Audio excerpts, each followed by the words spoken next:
Assalamualaikum warahmatullahi wabarakatuh. Bismillah walhamdulillah wassalatu wassalamu ala rasulillah Sayyidina wa maulana Muhammadin ibn Abdillah wa ala alihi wa sahbihi wa mawalah wa la hawla wa la quwwata illa billah, amma ba'd. Saudaraku kaum muslimin wal muslimat rahimakumullah, yang tidak lupa dan tidak bosan-bosannya senantiasa kami doakan, semoga Allah Azza wa Jalla memberikan kesehatan, sehat walafiat lahir dan batin. Semoga Allah Jalla Jalaluh memberikan rezeki yang melimpah ruah, harta yang barokah, menjadikan anak-anaknya anak-anak yang soleh dan solihah, dzurriyyahnya dzurriyyah yang thayyibah, hidupnya sukses, bahagia dan selamat di dunia dan di akhirat. Amin amin Allahumma amin.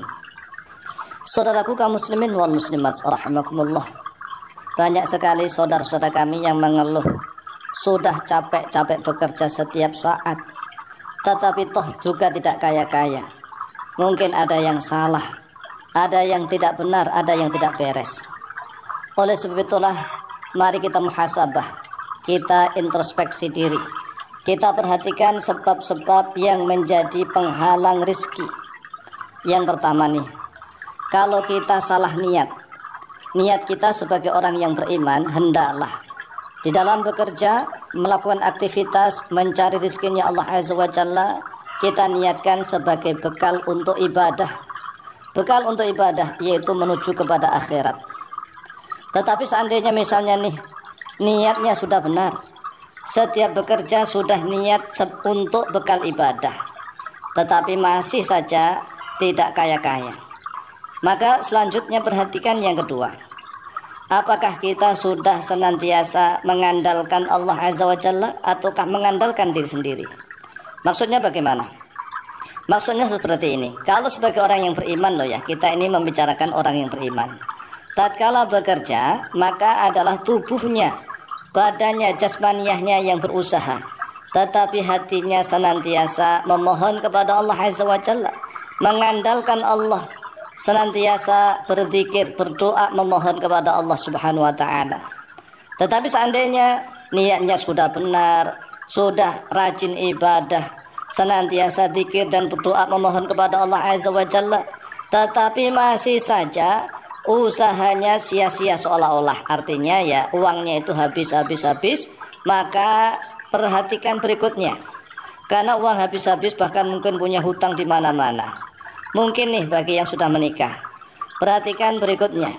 Mungkin orang yang ada di dalam rumah Anda, yaitu pasangan Anda, istri Anda, jika ini istri Anda itu orang yang pandai bersyukur kepada Allah, maka pasti nikmat itu akan melimpah ruah masuk ke dalam rumah Anda. Mengapa? Karena istri Anda adalah orang yang qanaah, orang yang terima. Punya rezeki sedikit, alhamdulillah. Punya rezeki banyak, alhamdulillah. Bersyukur, memberikan support kepada sang suami, senantiasa menghargai, menghormati segala keputusan sang suami. Insya Allah rezeki itu sangat mudah mengalir, sangat deras sekali. Tetapi sebaliknya, apabila seorang istri yang di rumah ini, rumah itu kalau bahasa Jawa griyo, magri koyo adalah pagarnya harta benda. Jika di dalam rumah orang yang sering mengeluh, istrinya sering mengeluh, hidupnya susah, sempit, menderita, mengeluh ini, mengeluh itu, inilah sebab yang menjadikan rezeki sangat sulit, hidup sangat sempit. Mengapa? Karena istri itu kan sebagai aliran rezeki. Jadi jangan sampai dikira bahwa rezeki itu tidak menjadi sebab. Istri itu menjadi sebab rezeki lancar atau tidak.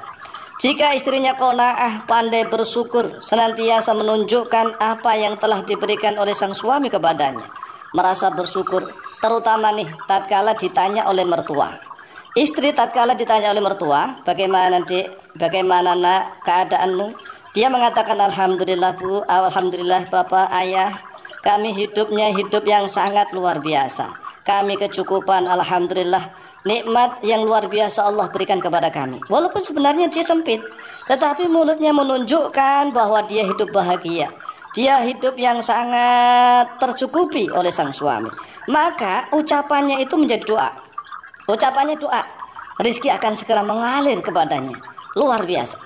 Tetapi sebaliknya nih, apabila seorang istri ditanya oleh mertuanya, bagaimana nak kehidupanmu?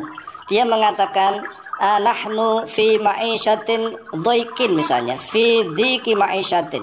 Di dalam hidup yang sempit, yang menderita, kami serba kekurangan. Maka ucapan istri itulah menjadi doa. Istri-istri menjadi doa itu, ucapannya menjadi doa, sehingga rezeki sang suami pun menjadi sulit, kehidupannya sempit. Nabiullah Ibrahim alaihissalam pernah mendatangi Nabi Ismail. Nabi Ismail sedang keluar berburu. Ini hadisnya sahih riwayat Bukhari. Kemudian Nabi Allah Ibrahim mendapatkan menantunya nih di rumah. Ditanya, bagaimana keadaanmu? Dia mengatakan, nahnu fi dhikin wa syiddatin. Kami ini hidup di dalam sempit dan sangat susah menderita. Dia mengeluh. Dia tidak tahu kalau yang datang itu Nabi Ibrahim. Nah, akhirnya Nabi Ibrahim pesan, wahai nak, nanti kalau suamimu datang, tolong suruh mengganti palang pintu rumahnya. Ghair atabata babik, ghair atabata babik. Suruh gantilah palang pintu rumahnya. Iya Pak, nanti akan saya sampaikan. Ternyata setelah Nabi Ismail datang, kemudian istrinya cerita bahwa tadi itu ada seorang laki-laki tua yang menantikan kamu, yang mencari-cari kamu. Terus apa pesannya? Pesannya adalah, kalau kamu datang, maka ghair atabata babik, ubahlah, gantilah palang pintu rumahmu. Nabi Ismail tanya, bagaimana ciri-ciri orang itu? Orang-orang ini. Nabi Ibrahim paham. Nabi Ismail paham bahwa itu adalah ayahnya, yaitu Nabi Ibrahim. Kemudian Nabi Ismail paham juga bahwa suruh mengganti istrinya. Istrinya suruh ganti karena istri sebagai palang pintu rumah. Istri itu sebagai penghuni rumah. Walaupun toh rumahnya milik sang suami, tetapi yang menghuni rumah adalah istri. Maka dari itulah rezeki lancar atau tidak tergantung sang istri. Jika istrinya qanaah, syukur luar biasa, rezekinya akan mengalir luar biasa. Tetapi kalau istrinya ini suka mengeluh, maka rezeki juga akan sempit dan sulit masuk ke dalam rumah itu. Kemudian setelah Nabi Allah Ismail menceraikan istri yang tadi diceraikan, kemudian Nabi Ismail mencari lagi istri. Dan istri yang berikutnya ini istri yang qanaah, yang pandai bersyukur luar biasa. Kemudian Nabi Ibrahim suatu ketika datang lagi bertamu, mencari Nabi Ismail. Ternyata tidak ada. Ditanya, bagaimana keadaan kehidupanmu nak?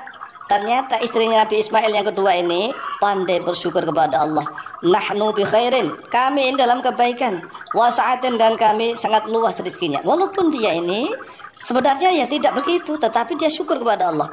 Kemudian Nabi Ibrahim berdoa, memohon kepada Allah keberkahan dan keluasan rezeki. Akhirnya Nabi Ismail menjadi orang yang kaya raya. An Abi Musa al-Ash'ari radhiyallahu an Nabi sallallahu alaihi wasallam qala, "Thalathatun yad'una Allah fala yustajabu lahum." Ada 3 orang yang mereka ini berdoa memohon kepada Allah, tetapi tidak dikabulkan bagi mereka. Tidak dikabulkan. Sehingga kalau doanya tidak dikabulkan, maka rizkinya menjadi sulit, hidupnya menjadi sempit. Yang pertama nih, rajulun kana tahtahu imra'atun sayyi'atul khuluqi falam yutalliqha. Yaitu seorang laki-laki yang dia memiliki seorang istri yang buruk akhlaknya, lalu dia tidak menceraikannya. Jadi kalau ada seorang laki-laki tetapi dia memiliki istri yang buruk akhlaknya dan tidak diceraikannya, maka ini menjadi sebab rizki sulit, kehidupannya menjadi sempit. Jadi kalau istrinya itu berakhlak buruk, maka harus dididik agar menjadi istri yang solihah. Jika tidak bisa, maka ya harus ceraikan. Kalau tidak diceraikan, tidak dididik, ya nikmati saja, capek bekerja tetapi tidak kaya-kaya. Demikian, semoga bermanfaat. Wallahu ta'ala a'lam bishawab.